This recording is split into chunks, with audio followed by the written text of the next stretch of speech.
Donc je vous laisse la parole. Vous êtes étudiante à Gris-Dijon, c'est ça? Oui, c'est ça. Voilà. Je viens vous présenter le résultat de mes recherches que j'ai menées l'année dernière au Haras national suisse, dans le cadre d'un stage de deuxième année donc, à l'Institut Agro-Dijon, et donc qui a porté sur les filets à foin et leurs impacts sur la façon de se nourrir de nos chevaux.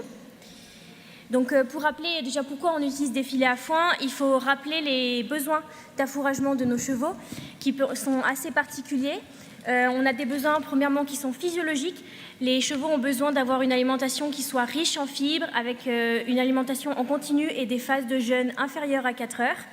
Et ce sont également des besoins comportementaux.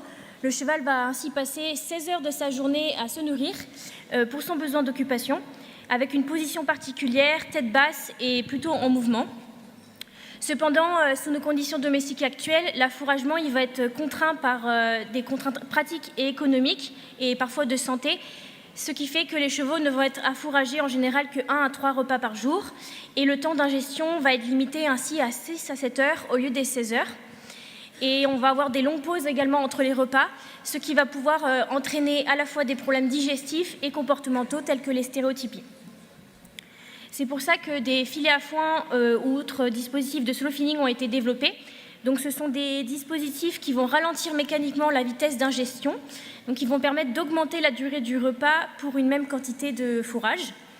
Et ils sont assez efficaces du coup pour réduire la vitesse d'ingestion, mais il y a beaucoup de questionnements qui persistent quant à leur utilisation, notamment sur leurs impacts sur le comportement alimentaire et sur la posture des chevaux. C'est pour ça que j'ai mené cette étude au Haras national suisse, et cette étude, elle visait à comparer le comportement alimentaire des chevaux pour 3 modes d'affouragement différents, du foin en vrac, qu'on a distribué au sol ou dans des râteliers, 3 hauteurs d'herbe, courtes, médium et longues, et des filets qui n'étaient non suspendus, donc qui étaient disposés soit dans des râteliers ou des râteliers en cloche, des cloches à foin, pardon, au-dessus d'une balle de foin ou dans des stalles individuelles. Donc j'ai étudié le comportement alimentaire.